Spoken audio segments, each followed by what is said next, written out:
Winter Wonder by Donald Culross Peattie. When the skies are lowest, when the gray clouds hang heavy with a great stillness, and the winter-locked world lies waiting for some reprieve from despair, then falls the miracle of snow. It falls like a blessing, softly, silently, making a white beauty where outlines were bleak and colors were dun. As it veils the stone and smut of the cities, or draws its gentle blanket over fences and frozen ruts in the country byways, we too know its softening influence. Men go walking with faces uplifted to feel the feathery cold touch. The air is filled with a numberless whiteness. Some purity is abroad that is not of this earth. And if you pause and examine some of those first great snowflakes lying and melted on their coat sleeve, you will see the most delicate and fleeting perfection that nature ever creates. For it is in this hour, when the clouds are low, humidity is great, and the air is still, that the finest of snowflakes are formed and reach us in their most flawless perfection. Most of the snow in the world never descends to us.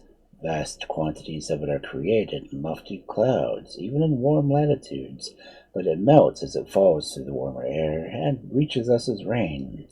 In the icy north, of course, snow is a frequent visitant, but in that dry and frosty air it does not attain the marvelous gem-like size and pattern you'd find in damp snowstorm in a milder climate, but whirls along in its tiny ice pellets driven by whip-like winds.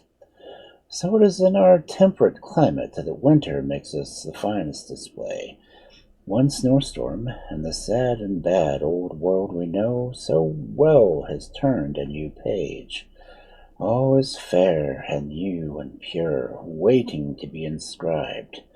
The least step of a sparrow may be noticed there, and the footprints of the deer mice, with their dragging tail marks between.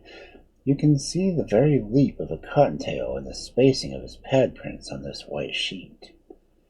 Now all our trees come into an unearthly bloom. Old scars are hidden, and the cleanliness lies like healing all over. That its transience makes it no less clear. It will grow old and gray and tiresome, like man itself.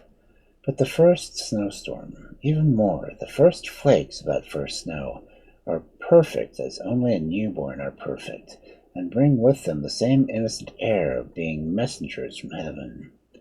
A snowflake, of course, is simply the water vapor in the air crystallized into geometrical shape. Simply, I say, yet the bewildering multiplicity of forms which a snowflake may take is beyond the power of the most accomplished worker in metal, wood, or stone. Hundreds and hundreds of patterns have been recorded, endlessly varying in detail, but every one is built upon the same principle, the hexagonal or six-faced crystal, and every less complexity of its design may be divided by 6 or 3. The reason for this is fundamental. Water, as we learned in school, is composed of 2 gases, hydrogen and oxygen, in the proportion of 2 parts hydrogen to 1 part oxygen. Its nuclear form are so arranged as to produce each crystalline structure on a triangular basis. Nothing in nature is lovelier, nothing in art has been more endearing than this simple plan, with a connotation of holiness which the Trinity brings to mind.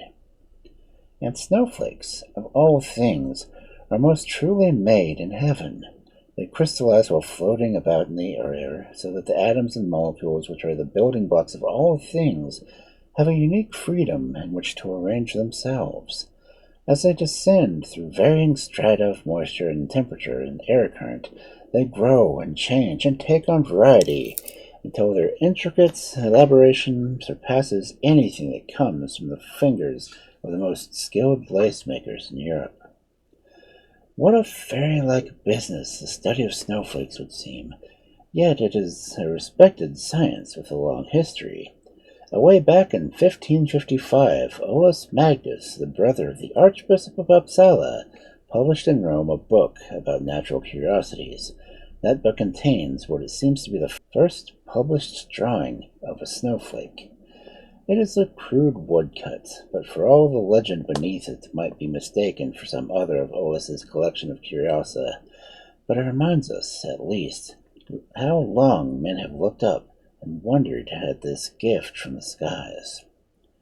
In 1820, the Arctic explorer William Scoresby recording a superb collection of drawings of a variety of flake patterns, but drawing is a slow and inexact method of reproducing a passing wonder. It has remained for the modern methods of microscopic photography to catch this inaccuracy, and one enthusiast in particular, W. A. Bentley of Vermont, has spent a lifetime in pursuit of the snowflake. Even the X-ray has been turned upon it to learn the last secrets of its structure. For most of us, it is enough to take the snowflake for its sheer delight, or if you want to dig philosophy out of it, for the testimony that in nature, at least, there's a sound organization down to the last and most delicate detail. When the clouds have emptied their bag of goose-feather whiteness, it is the wind that takes a hand at making over the world.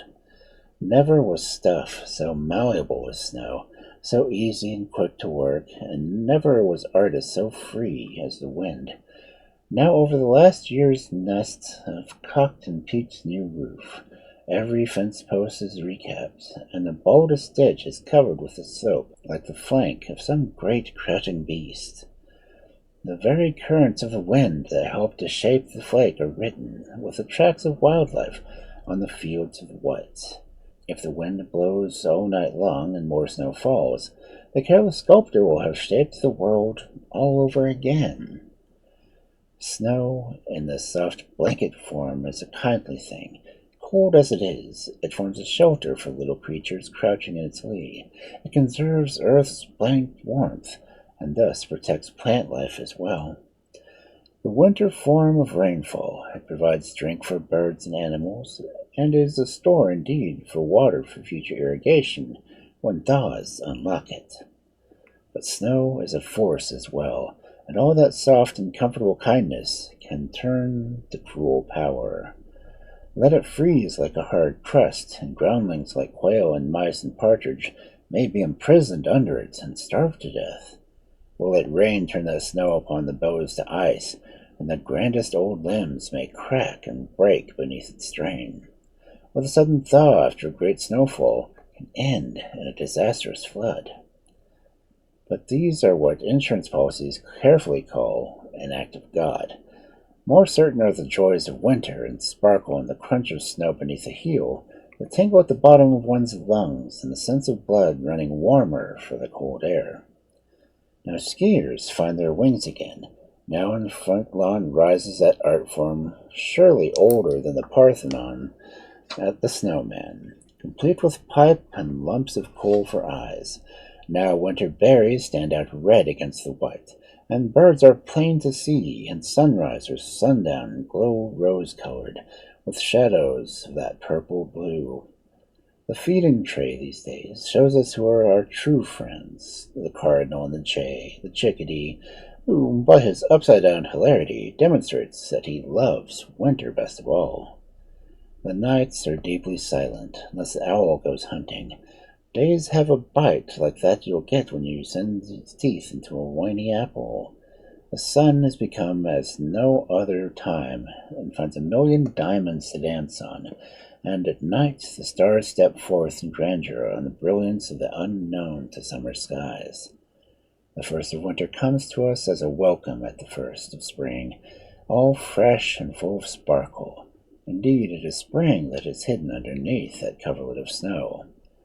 Next year's bloom, the waterfalls that will refresh parched August, and our eagerness for April are to be fed by these first snowflakes twirling down, gathering, crowding, whitening the gray sky, and filling our eyes and mind with a sense of marvelous richness.